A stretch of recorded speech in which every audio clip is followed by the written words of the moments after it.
একমাত্র উত্তমই যজ্ঞকুণ্ডের পর ব্যক্তি দেবে পুত্ররূপে লাভ করি সেবক। আর যজ্ঞকুণ্ড ধোয়ার পর জন্ম লাভ করার তবে নামর দুর্ভিক্ষ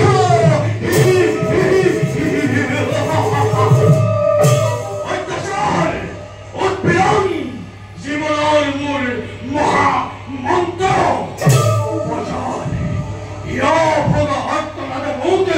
আনন্দিত করে দেহর নিগলিত রক্ত হারু চক্ষু পানে মুখে উৎসাহিত করে রক্ত হৃদয় মূল শান্ত করে তোলে। অত্যাচার করা বিরোধ করা মুক্তদাতার হাতিকে ভাঙ ধতুরা খোয়াই পুরা মুক্ত করি। এই পাহাড় পড়াতে মেরে দিয়া ওই আনন্দিত হব বিশালু, ওই উৎফুল্লিত হব বিশালু।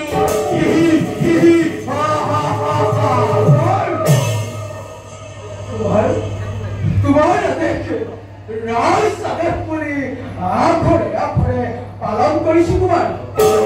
কিন্তু কুমার ইয়াদু করা তুমি এনে আচৰণ খুব পথত তুমি ঘূৰি অহা ৰাজ্যতে বিদ্ৰোহৰ উন্মোচনা হ'ব।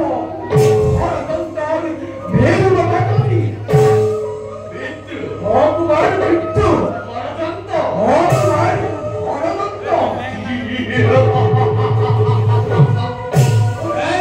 মৃত্যুৰ সেনাপতি মোৰ বিৰুদ্ধে আৰু কৰে যদি কোনোবাই ষড়যন্ত্ৰ আমাৰ বিৰুদ্ধে নাৰী হওক যুৱ হওক কিংবা শিশুৱে হওক মই নকৰো ক্ষমা।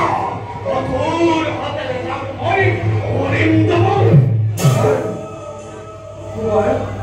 কৰ্ণদত্তৰ একমাত্ৰ পুত্ৰ তুমি। তোমাৰ ওপৰতে ৰাজ্যৰ ভৱিষ্যত নিৰ্ভৰ কৰে আৰু তোমাৰ মহাৰাজৰ অবিহনে তুমি এইটো ৰাজ্য শাসন কৰিব লাগিব। সেয়েহে তোমাৰ অধৰ্মক তুমি নিদিবা প্ৰশ্ৰয়, তোমাৰ ধৰ্ম তুমি লোৱাশ্ৰয়। এতিয়া তোমাৰো বাঢ়িব মান আৰু বৃদ্ধিও হ'ব গৌৰৱান্বিত তোমাৰ ধৰ্ম ধৰ্ম ধৰ্ম তুমি মোক ধৰ্মৰ মহিমা ধৰ্ম ধৰ্ম ন্যায় অন্যায় নকৰো বিচাৰ মোৰ কৰ্তব্য নিজৰ। আৰু তুমি অসেনাপতি তুমি মোৰ আদেশ ৰাজ আদেশ বুলি আখৰে আখৰে কৰিব পাৰো।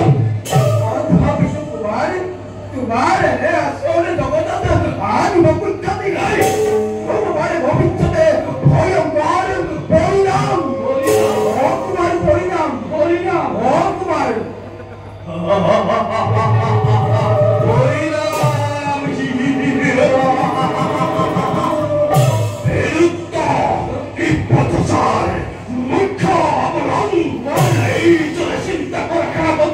পৰিণামৰ কথা আৰু মইতো বেল নহয় নহয়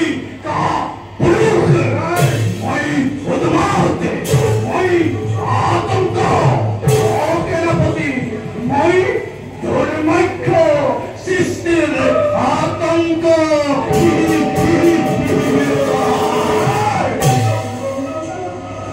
সেনাপতি তোমাৰ বহুদিন ধৰি মোৰ মনত মৃগয় কৰাৰ ইচ্ছা লাগিছে। ইয়াতে তোমাৰ মত মহাৰাজে অনুমতি নিদিয়ে। তোমাৰ মহাৰাজৰ একমাত্ৰ পুত্ৰ মই। আজিলৈকে মহাৰাজে মোৰ কোনো কথা প্ৰদান কৰা নাই। এই সেনাপতি বলকে যাওঁ আমি মৃত্যুৰ সমীপে।